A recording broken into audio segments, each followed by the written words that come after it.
Hello दोस्तों, जय माता दी। मेरा और मेरे यस म्यूजिकल ग्रुप में आप सभी का बहुत बहुत स्वागत है। तो मैं बहुत ही प्यारा गणेश जी का गीत लाई हूँ। जैसा होगा आप लोग कमेंट में ज़रूर बताइएगा। हे गणनायक मंगलदायक हरहूँ कलेश विशेष जी।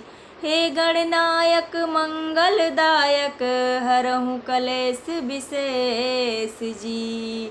हे गणेश जी, हे गणेश जी, हर लीना हमारो कलेश। हे गणेश जी, हर लीना हमारो कलेश। हे गणेश जी, हर लीना हमारो कलेश।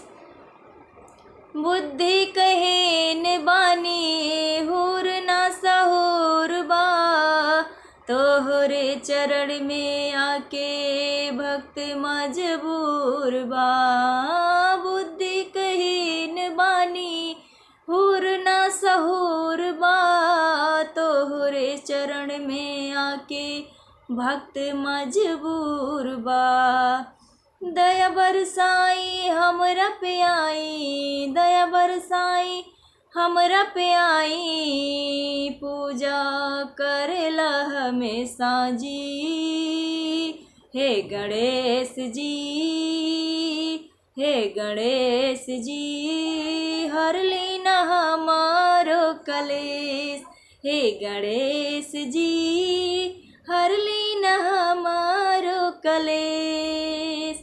हे गणनायक मंगलदायक हरहु कलेश विशेष जी। हे गणेश जी, हे गणेश जी, हर लीना हमारो कलेश।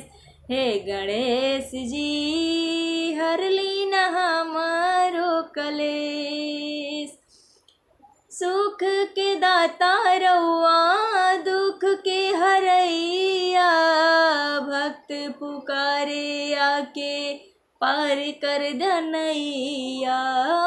सुख के दाता रउआ दुख के हरैया, भक्त पुकारे आके पार कर नैया। हो न सहैया पड़तनि पैया, हो न सहैया पड़तनि पैया, ई है अर्जी बपेश जी। हे गणेश जी, हे गणेश जी,